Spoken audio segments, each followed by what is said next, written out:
देखिए, एक सरकारी कार्यक्रम था और भारतीय रेल विभाग की ओर से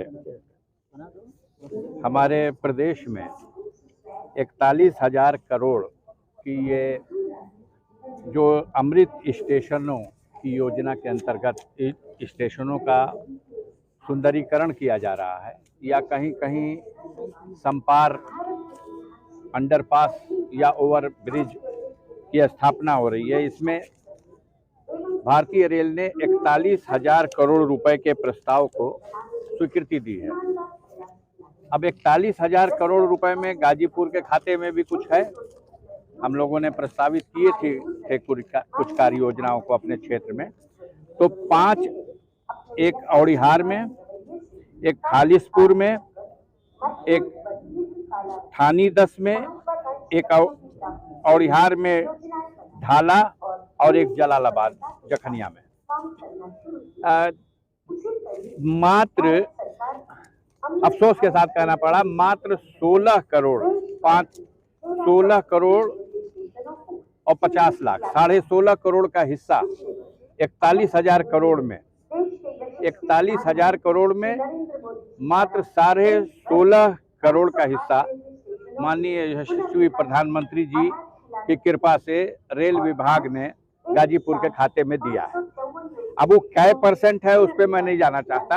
आप लोगों को, गाजीपुर की जनता को वैसे भी पहले मिल चुका है। गंगा के जिस ब्रिज का उल्लेख किया गया और सारी कार्य योजनाओं को काउंट करके जो बताया गया उसके अनुसार लगभग 20,000 करोड़ की बात है। लेकिन आज जो ये कार्यक्रम है ये 16.5 करोड़ रुपए का है और इस 16.5 करोड़ रुपए के विकास की कार्य योजनाओं का शुभारंभ गाजीपुर में और बाकी पूरे प्रदेश में जहां जहां है उस सब आज ही प्रधानमंत्री जी सबका लोकार्पण और शिलान्यास करने जा रहे हैं। ये एक सरकारी कार्यक्रम है और आप लोग उपस्थित रहे हैं, आप सब इसके गवाह हैं।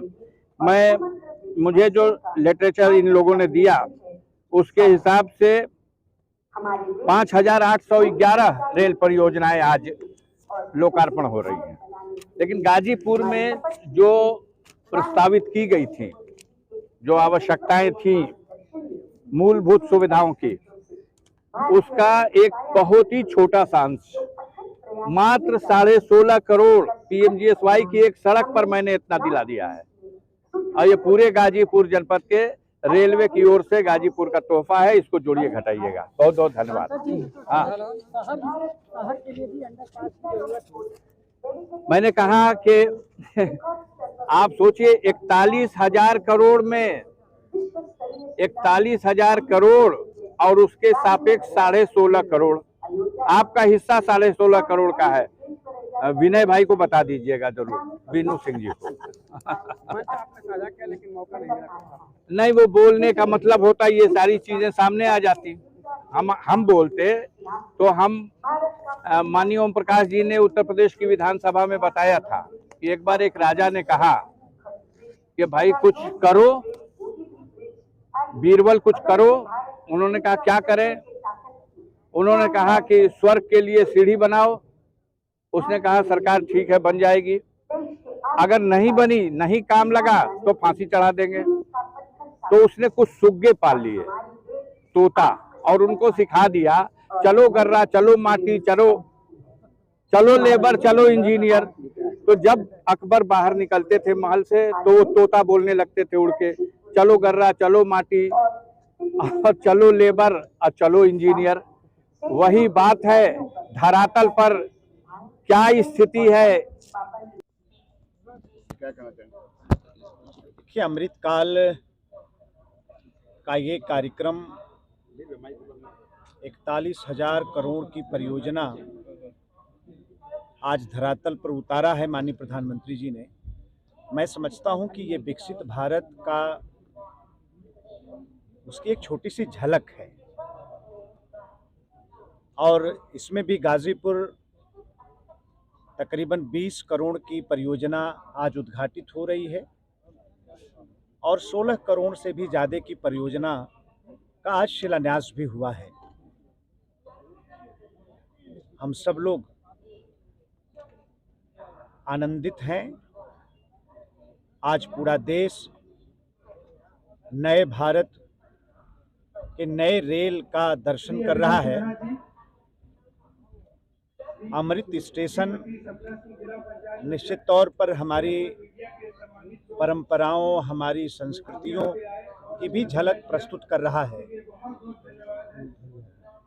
और आज का कार्यक्रम रेल विभाग के विकास में निश्चित तौर पर मील का पत्थर साबित होने वाला है। अभी माननीय प्रधानमंत्री जी के संबोधन को आप सब लोग सुन रहे थे।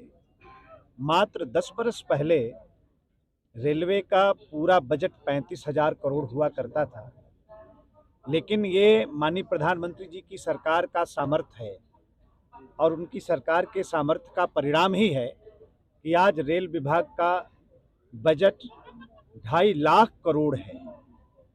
तो जो बदलाव है, सरकार का जो संकल्प है और सरकार का जो प्रयास है, आज उसका परिणाम हम सब लोगों के सामने है। आज भारत रेल एक नए कलेवर के साथ हम सब लोगों के सामने प्रस्तुत है।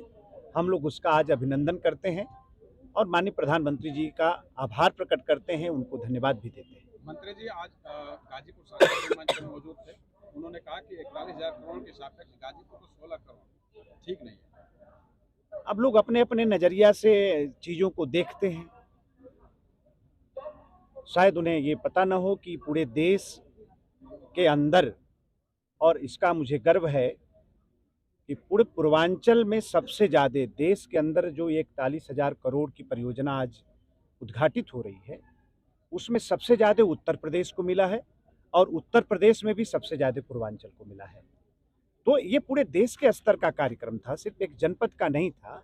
और हमें वो दिन भी याद है, मनोज सिन्हा जी के हाथ में रेल विभाग था और हम लोग बड़े उम्मीद और विश्वास के साथ हम लोग इंतजार कर रहे हैं माननीय प्रधानमंत्री जी का। जो गंगा जी पर नया ब्रिज बना है, ये पूरे पूर्वांचल की एक उपलब्धि में गिनने वाली ये परियोजना है। हम लोग तो उम्मीद लगाए बैठे हैं माननीय प्रधानमंत्री जी आए, उनके हाथ से उद्घाटन हो। कब आ रहे हैं प्रधानमंत्री? अब हम लोगों ने निवेदन भेजा है, हमारे जिला पार्टी ने भी निवेदन भेजा है।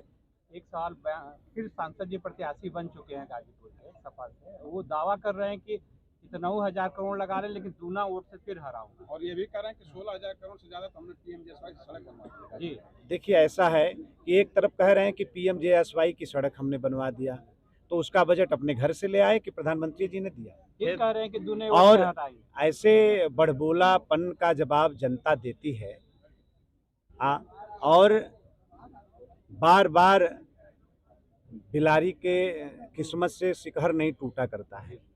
तो वो दिन भूल जाइए। पूरा उत्तर प्रदेश जीतकर मोदी जी को हम लोग सौगात के रूप में देने वाले हैं।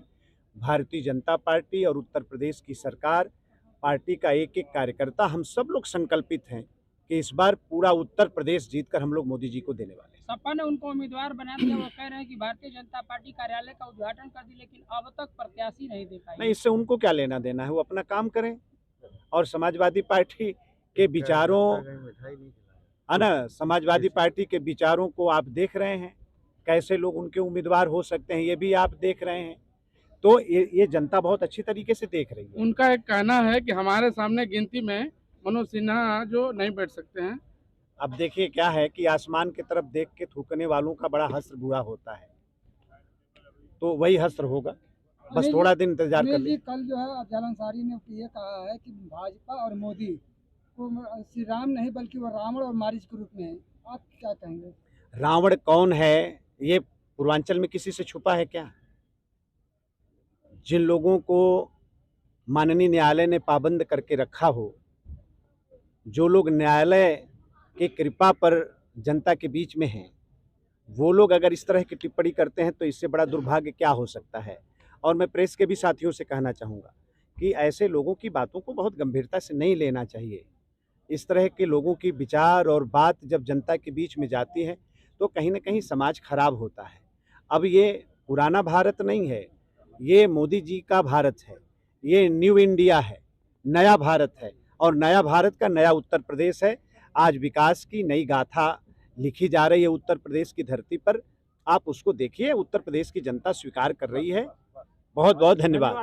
धन्यवाद सर।